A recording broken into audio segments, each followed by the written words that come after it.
अस्सलाम वालेकुम दोस्तों, क्या हाल है? ठीक ठाक है? तबीयत से ठीक है?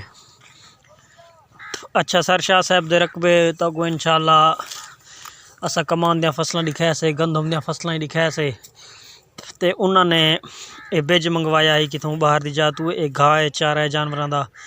इन्हों कने पुछते हैं ये केड़ी जात मंगवाया गे, ये कितने च पुजे, ते ये घाह क्या है, इंदा ये घाह को क्या सजा वेंदे, ते इन्हों कने मालूमात गिनसो। अस्सलाम वालेकुम।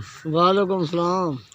से सुने से तुसा बाहरले मुल्क दे विचों घाह दी वैरायटी आस्ट्रेलिया चो मंगवाया। माशाल्लाह सी आस्ट्रेलिया चो घाह दी क्वालिटी मंगवाया ने इन्होंने जानवरों वास्ते।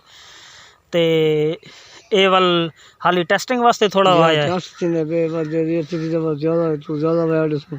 अच्छा अच्छा, हाली टेस्ट थी सी वाले मतलब के अगा देर सप्लाई करे सो। माशाल्लाह सी ये देखो तक घाह दी क्वालिटी दिखे ने।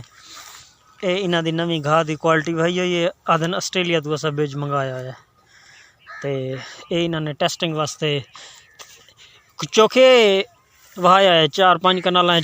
5 कनाल ने इन्होंने टेस्टिंग वास्ते आस्ट्रेलिया जो बेज मंगवा के इन्होंने इतना टेस्ट पे करो ना। इंशाल्लाह अगर इन्हों का ये कामयाब थी गया तजर्बा तो वाले चाहन के ये बेज असा पूरे मुल्क सप्लाई करूँ। तो दोस्तों चैनल को सब्सक्राइब भी करे सो, ते नाल इन्हों के हक के दुआई करे सो, ताकि इन्हों का ये जड़ा बारू बेज मंगवाया है बड़ा खर्चा थी हो सी सर। जी खर्चा थे। ये चोखे का बेज आया 5 लाख दा आ गया बेज। 5 लाख रुपए का आ गया 5 कनालों का बेज इन्हों का।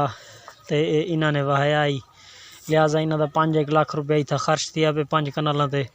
सारे दुआ करो सो इन्हों का कामयाब थी वजे घाह वहाया होया। तो इंशाल्लाह जड़ा है ना वाले पूरे मुल्क ये सप्लाई करे सन बेज। ठीक है, मेहरबानी सर।